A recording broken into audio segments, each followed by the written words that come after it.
Oplansita kaugnay sa regulasyon ng paggamit ng plastik sa Kalasyaw, Pangasinan isinagawa. Sundan sa report.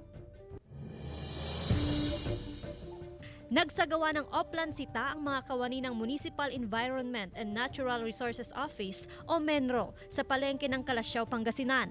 Kaugnay ito sa ipinatutupad ng ordinansa sa regulasyon ng paggamit ng plastik sa bayan.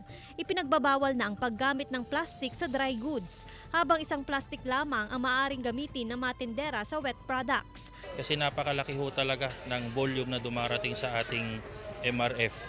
And nakita ho namin almost 80% po ng dumarating doon is mga plastic. Ang mga tindera at mamimili dapat gumamit na lamang ng paper bag, eco bag, sako bag, net bag at iba pang eco-friendly na lalagyan.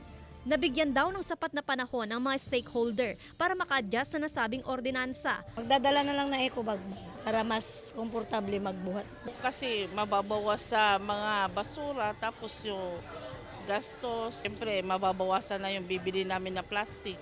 500 pesos o 3 araw na community service ang penalty sa first offense. 1,000 pesos o 5 araw na community service ang penalty sa second offense.